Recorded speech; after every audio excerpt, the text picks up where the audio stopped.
guro, mag-aaral, at sa lahat ng nandito ngayon. Isang karangalan po namin na maipuntahan kayo sa pilatong tunang naglalayang talakay ng paksang wikang Pilipino, wikang Ingles.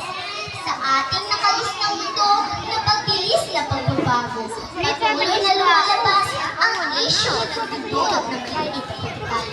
Ngayon, sa ganitong palantasan, haharapin natin ang isa sa nagpapag-isipan ng mga Pilipino, ang wikang Pilipino o wikang Ingles. Alin sa dalawang ito ang mas angkop na gamitin sa ating pang-araw-araw na buhay, sa edukasyon, sa negosyo, at sa iba pang aspeto ng ating lipunan. Handa na ba tayo sa mailalim sa isang masusing pagsusuri upang matiyak ang tamang daan sa ating pagbilang? Simulan na natin ang ating palantasan, ang wikang Pilipino o wikang Ingles.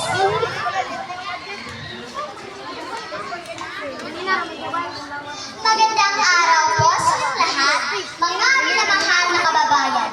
Ako'y narito upang ipaglaban ang wikang Pilipino, ating sariling bayan, sa ating kultura, kasaysayan at pagkakakilanlan. Wikang Pilipino ang susi upang mapanatili ang pagkataong laman. Sa wikang Pilipino, may papahayag natin ang ating damdamin.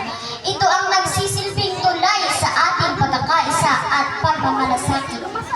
Hindi kailangan palitan, baguhin o kalimutan dahil dito nakasalalay ang ating pagkataong tangal. Kung gagamitin ang sariling wika, mas naiintindihan, mas mapadali ang pagtuturo at paglilinaw ng mga aralin. Kaya't hindi dapat mawalan ng saysay ang ating wikang simbolaman dahil ito ang pundasyon ng ating bansa at pagkakakilanlan. Magandang umaga po sa inyong lahat, mga kababayan. Ako'y narito upang ipaglaban ang wikang Ingles, ang lingua franca ng mundo at bansa. Sa globalisasyon, hindi pwedeng manatili sa isang hangganan.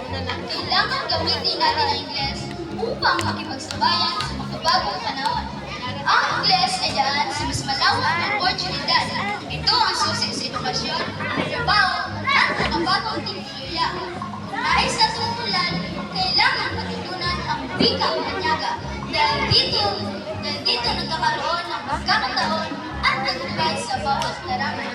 Sa mga dayong kasunduan, negosyo at pananaliksik, Ingles ang pangunahing wika na ginagamit at kinikilala. Kaya hindi dapat malituin ang kalagahan ito dahil ito ay sinasababang sa pagbukas ng bagong Magandang araw po sa lahat, mga kababayan. Ako'y naniniwala na ang susi ay nasa balanse at limita ang kultura. Hindi dapat pwede natin kalimutan ang ating sariling wika dahil ito nakasalalay ang ating kaluwag pagkakakilanlan. Ngunit, hindi din natin walang bahala ang Ingles. Ito ay isang katangkapan ng kabahang mundo, isang susi sa tagumpay. Kung pagsasamahin natin ang Pilipino-Ingles, mas mapapalawak ang ating kakayahan at kabuhayan. Sa huli, ang mahalaga ay ang tamang balanse, ang wikang Pilipino at Ingles. Magsilbing gabay sa ating pagkatao at pag-unlad. Huwag kalimutan ang ating pagkatao dahil dito nakasalalay ang ating unang pagkakakilanlan.